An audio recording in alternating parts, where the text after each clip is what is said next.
Financial troll कौन होते हैं? ये फाइनेंशियल ट्रॉल कहां से आते हैं? ये लोग ये ना दक्षिणपंथी हैं ना वामपंथी। ये प्रजाति किसी राजनीतिक पार्टी की आईटी सेल में भी नहीं होती है, लेकिन ये उससे भी ज्यादा शक्तिशाली और संवेदनशील जगह पर होती है। ये आपके पैसों के आसपास होती है, आपकी सैलरी, आपकी ईएमआई, आपकी बचत, आपके डर और आपके सपनों के आसपास।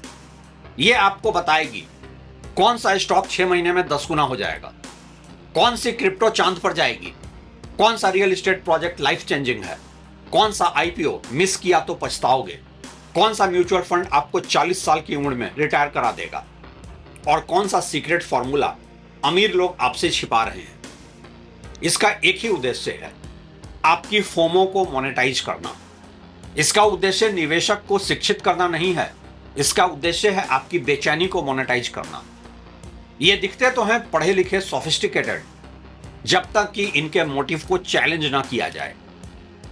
जो लोग रियल एस्टेट में फाइनेंशियल अवेयरनेस की बात करते हैं, कंज्यूमर को इंपावर करने की बात करते हैं, उनके सामने तो इनका न्यूसेंस वैल्यू, माफ कीजिएगा, ट्रॉल स्पिरिट अपने एक्सट्रीम पर होता है। इसलिए आज हमने बुलाया है एक खास मेहमान को इंटरव्यू के लिए। नाम है मिस्टर फाइनेंशियल ट्रॉल।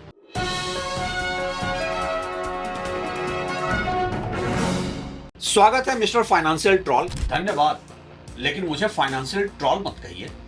मैं financial educator, wealth mentor, passive income strategist, alpha investor, market psychologist और फ्रीडम कोच हूं। इतनी सारी डिग्रियां कहां से ली हैं आपने? यूट्यूब से 6 साल की पीएचडी, इंस्टाग्राम से 4 साल का एमबीए और टेलीग्राम से 3 साल का एडवांस्ड पोर्टफोलियो मैनेजमेंट कोर्स। और असली निवेश का अनुभव? आप बहुत पर्सनल सवाल पूछ रहे हैं।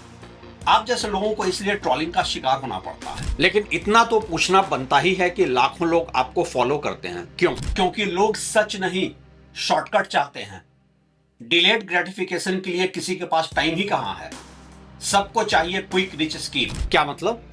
जरा डिटेल में समझाएंगे? अगर मैं बोलूं कि अपनी इनकम बढ़ाइए, खर्च कंट्रोल कीजिए, इमरजेंसी फंड बनाइए, इंश्योरेंस लीजिए, डाइवर्सिफाइड पोर्टफोलियो रखिए और 20 साल डिसिप्लिन से निवेश कीजिए, तो लोग बोलेंगे भाई इतना लंबा वीडियो किस लिए बनाया। लेकिन अगर मैं बोल दूं 25,000 से 25 करोड़ सिर्फ 3 स्टॉक से, तो लोग रात में उठकर भी वीडियो देखेंगे। तो आप फाइनेंशियल एजुकेशन नहीं, फाइनेंशियल एंटरटेनमेंट बेचते हैं। आजकल फर्क कौन करता है?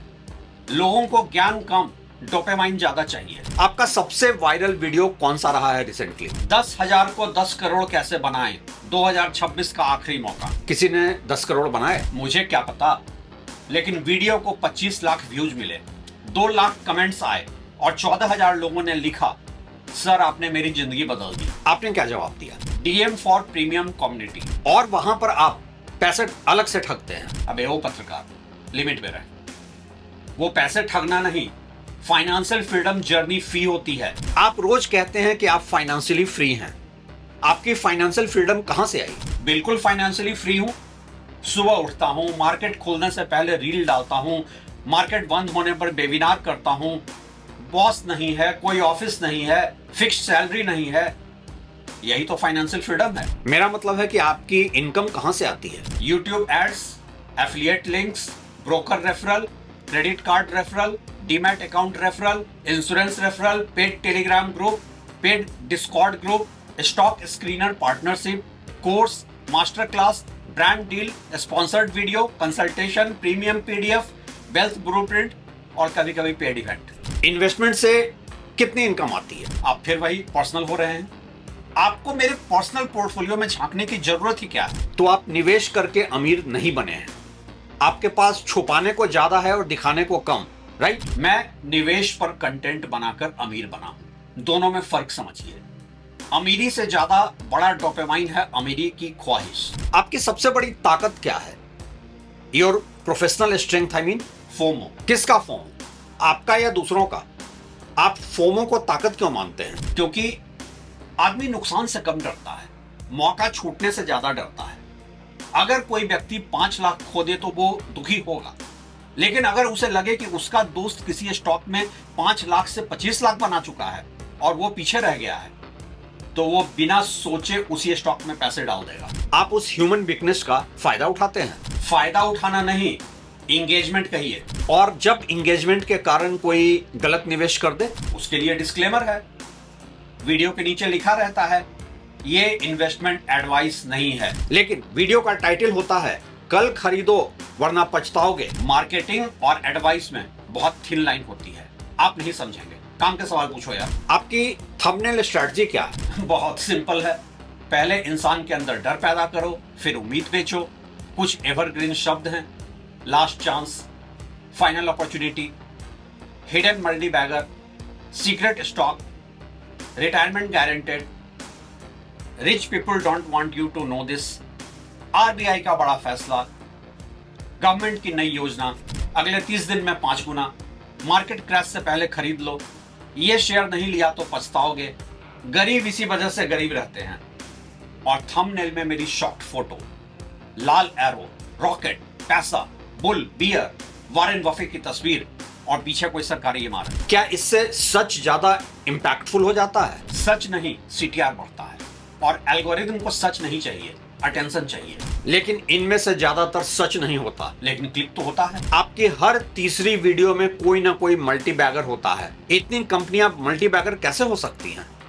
आप हर चीज को मल्टी बैगर क्यों कहते हैं? भारत बहुत बड़ा देश है, संभावना भी बहुत बड़ी है। और रिस्क को हम वीडियो के आखिरी 2 मिनट में बताते हैं, जब 70% ऑडियंस जा चुकी होती है। आप टेक्निकल और फंडामेंटल एनालिसिस करते हैं? बिल्कुल करता हूं। कैसे? कंपनी का नाम देखता हूं, उसका सेक्टर देखता हूं, उसका चार्ट देखता हूं, फिर बोलता हूं ये अगला बड़ा थीम है। और कंपनी का बैलेंस शीट बहुत निगेटिव चीज है।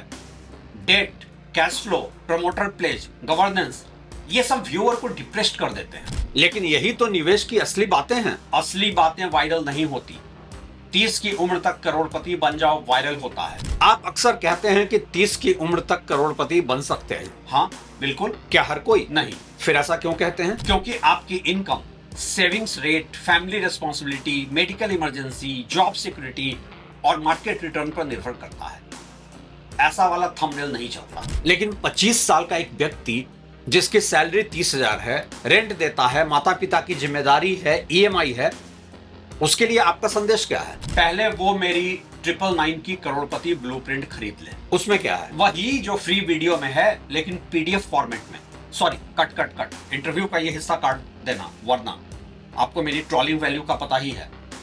मेरे अच्छे खासे अंधभक्त फॉलोअर भी हैं। अंधभक्त तो आपके भी होंगे ही, लेकिन आपका सबसे बड़ा दुश्मन क्या है? मैथमेटिक्स और फाइनेंशियल कैलकुलेटर। क्यों?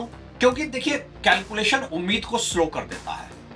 अगर आप लोगों को असली कंपाउंडिंग समझा देंगे तो उन्हें पता चल जाएगा कि 5,000 रुपए के मंथली एसआईपी से 3 साल में प्राइवेट जेट नहीं खरीदा जा सकता।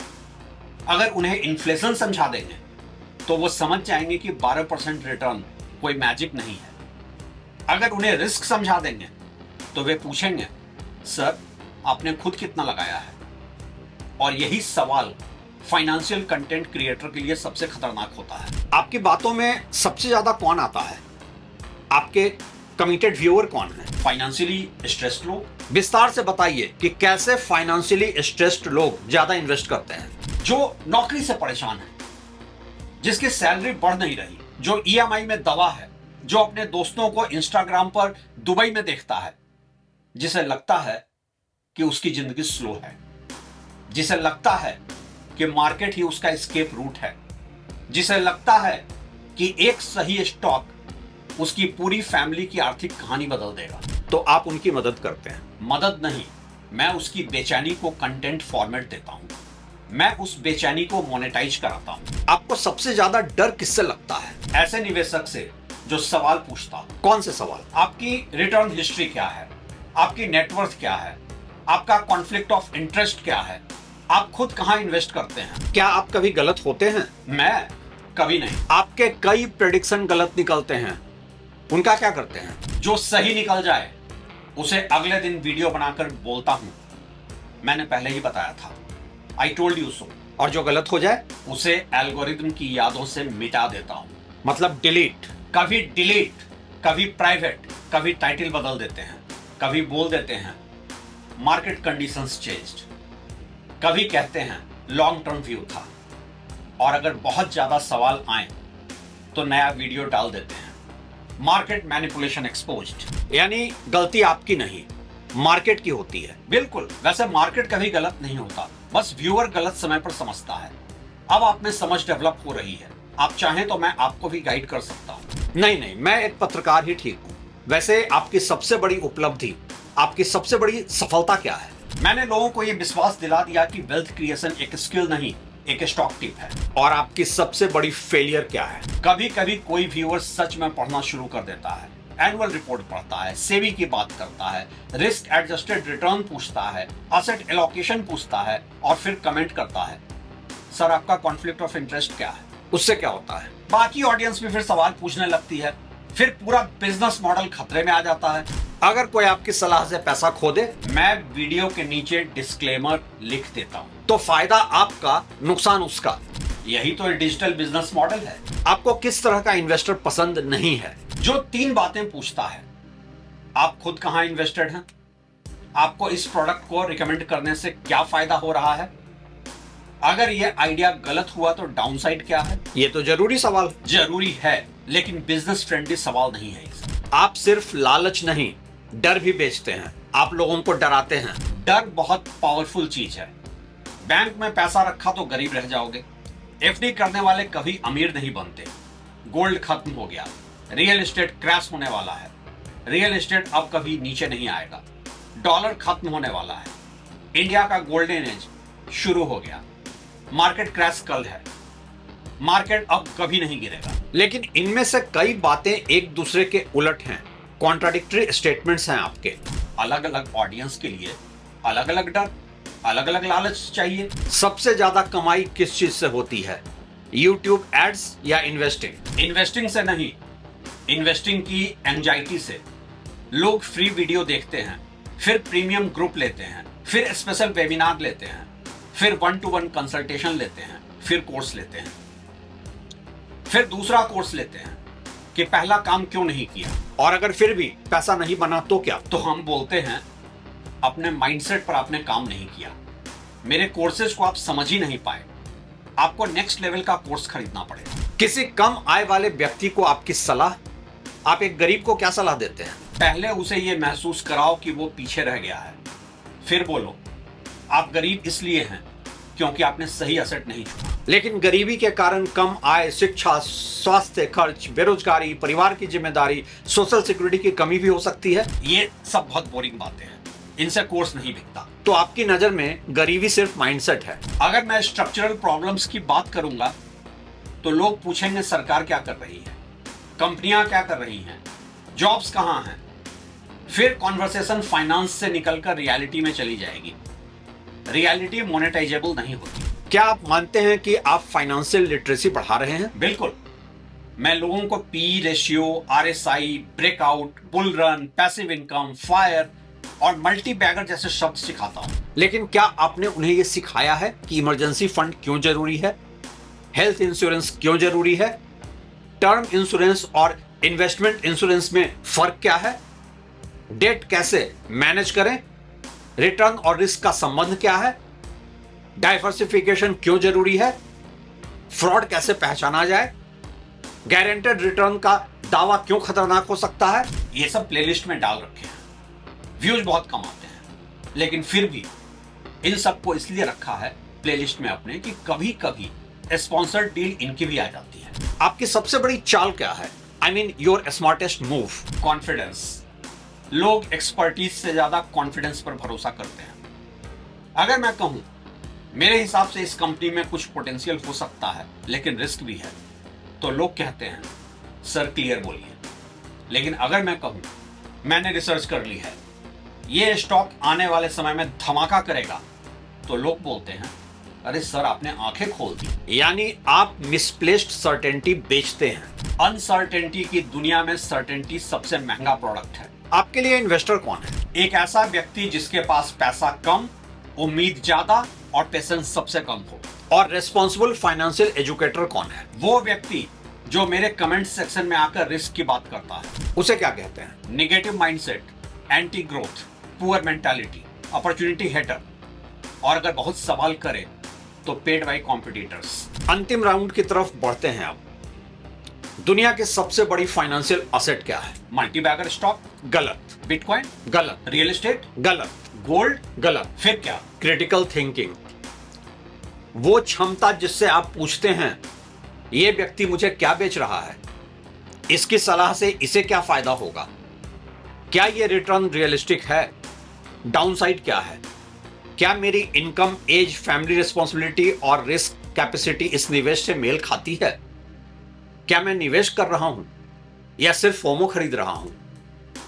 यही क्रिटिकल थिंकिंग आपके जैसे लोगों के बिजनेस मॉडल के लिए सबसे बड़ा खतरा है। तुम ना एंटी वेल्थ हो, निगेटिव माइंडसेट के हो, bloody poor mindset, middle class mentality.